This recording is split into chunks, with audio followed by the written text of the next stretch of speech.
Chapter 12, the perfect active system. All the verbs you've learned so far, you've learned three tenses, the present, the imperfect, and the future.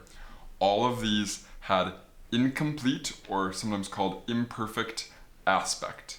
You learned three times for one aspect, and time plus aspect is what constitutes tense. So you learned the present incomplete, which we call the present ongoing, the past incomplete, which we call the imperfect, I was eating, and you learned the future incomplete, the future imperfect, the ongoing future, I will be walking.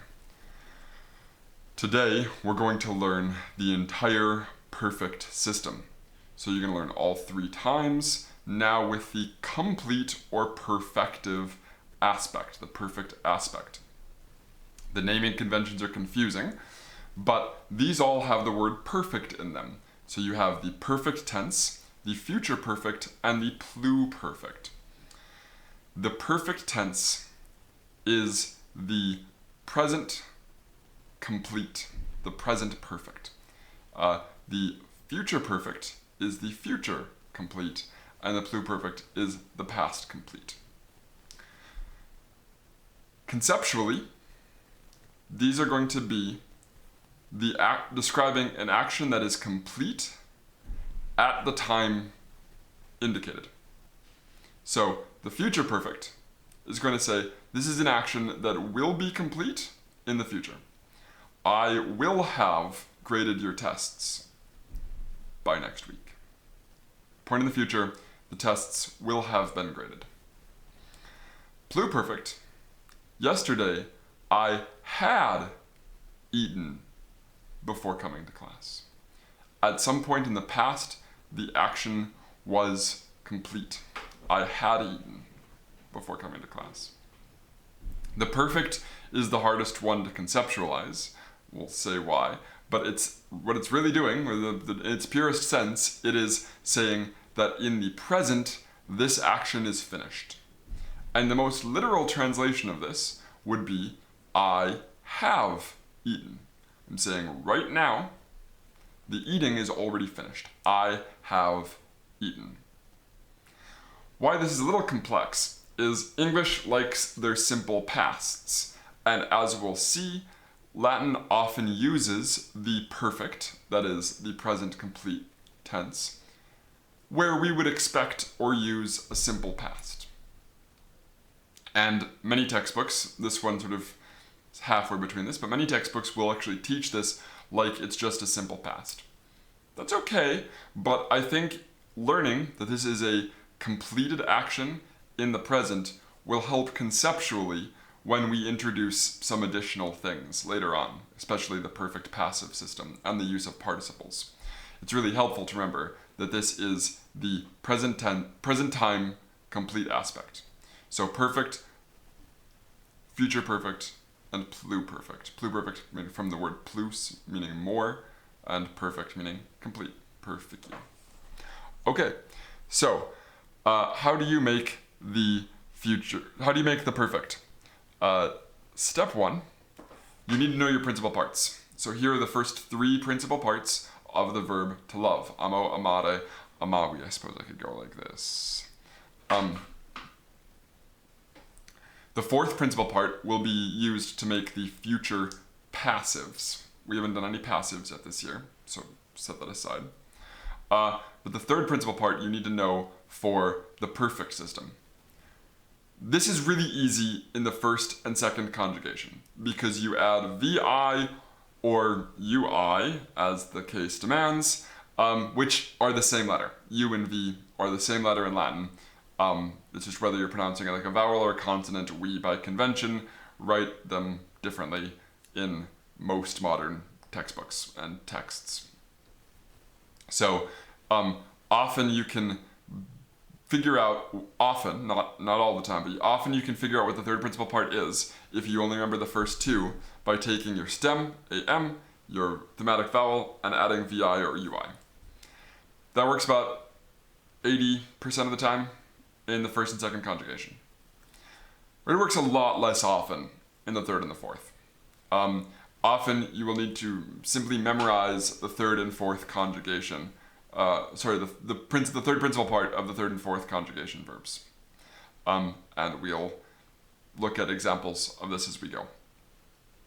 Because how you form the perfect is you take the third principal part and you take its stem, ama, u, in this case. You take off that I. That I is the first person singular ending. Just like the O in amo, up here, is the first person singular ending, leaving you with the stem am, and then your thematic vowel a, and then re.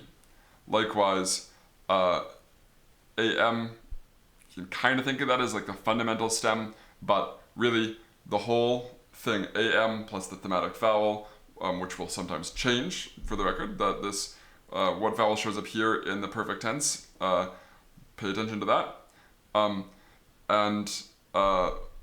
This V or this U, if there's another consonantal change, this whole thing is your third principal part stem. And we are going to add endings onto the end of that. So, and you have a new set of endings just for the perfect tense. You're not going to use these same endings for the pluperfect or the future perfect. These endings do not show up in the incomplete aspects, the tenses that have incomplete aspect. It is only found here. And they are related to other endings you've seen, but still there's some new things to learn. For instance, I have loved amawi. You have loved amawisti. Y'all have loved amawit. Amawi, amawisti, amawit. And then if we want to go to the plurals, it's amawimus, amawistis, and amawerunt. Obviously, that's going to be the hard one to remember. Amawimus, amawistis, amawerunt. Still coming in.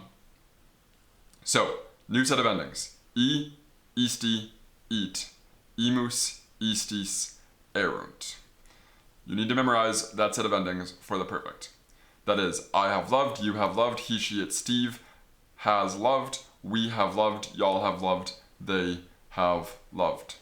Yes, in practice, we will often simply translate this as I loved, you loved, he loved.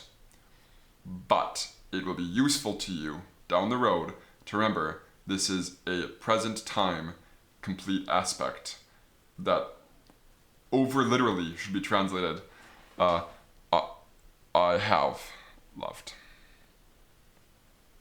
Okay, so there's the perfect tense. Two more. We need to do the pluperfect and the future perfect. This isn't that hard. You're going to take that third principal part, which is going to be the challenge of this whole thing.